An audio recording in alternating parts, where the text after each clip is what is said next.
Salut, c'est moi. Aujourd'hui, je vais te parler de la dépression et de tout ce qui tourne autour.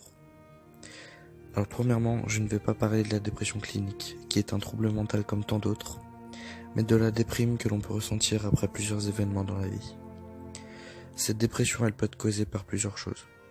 Une déception amoureuse, des amis qui nous lâchent, des problèmes familiaux, etc. La déprime, elle te descend au plus profond du gouffre, si tu vois tout d'un œil morose. Elle peut causer une baisse d'estime de soi ou des autres, des manques de confiance, voire des pertes ou des prises de poids.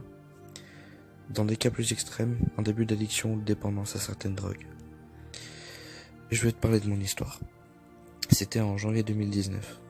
La copine de mon meilleur ami, qu'on va appeler Paul, était atteinte de dépression clinique et elle en est arrivée à se suicider. Paul était totalement perdu et il ne savait plus quoi faire. Un soir, il vient chez moi et me propose de boire pour oublier. La soirée se passe et il rentre chez lui aux alentours de 1h du matin. J'aurais jamais dû le laisser partir. Il est rentré sur sa moto et s'est fait percuter par un camion sur la route. Il est mort sur le coup. À ce moment-là, j'étais anéanti. Je venais de perdre les meilleures années de ma vie. Ne laissez jamais vos amis repartir après avoir bu. C'est là que j'ai commencé à rentrer dans une phase de dépression intense. Mais je suis tombé dans pire que ça. Je suis devenu alcoolique. À 16 ans. C'est pas glorieux, je sais. Donc tout n'allait vraiment pas bien. J'étais en couple à l'époque avec une fille toxique. Elle me faisait la gueule tout le temps et me pompait toute mon énergie.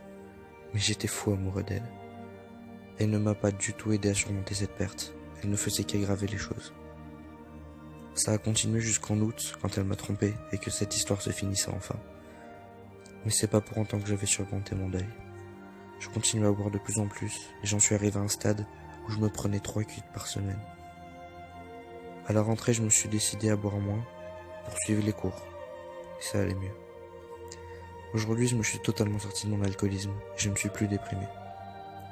Évidemment, j'ai des regrets par rapport à Paul et le nombre de choses que je rêverais de lui dire si je le revoyais, mais c'est impossible. Donc écoute-moi, toi qui es déprimé pour une raison X ou Y, il y a toujours un moyen de s'en sortir. Commence par en parler à tes proches, amis ou famille. En tant qu'adolescent, je sais que c'est compliqué de parler à ses parents, mais c'est peut-être un des meilleurs moyens de se faire aider. Ils ont peut-être vécu ça eux aussi, ils sauront t'aider. Si t'es tombé comme moi dans une addiction, il y a plusieurs méthodes pour s'en sortir.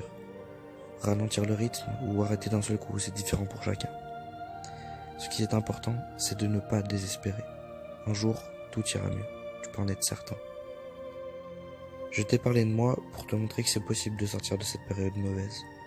Et si tu n'as personne pour t'aider, il existe des numéros où des gens t'écouteront parler et te donneront des conseils pour avancer, parce qu'il ne faut jamais reculer. Il faut avancer sur ce chemin plein de ronces qui s'appelle la vie pour arriver dans la plaine où les beaux jours t'attendent. Voilà, j'espère que ma vidéo t'a plu et pourra t'aider à aller mieux si tu traverses une mauvaise passe. Salut.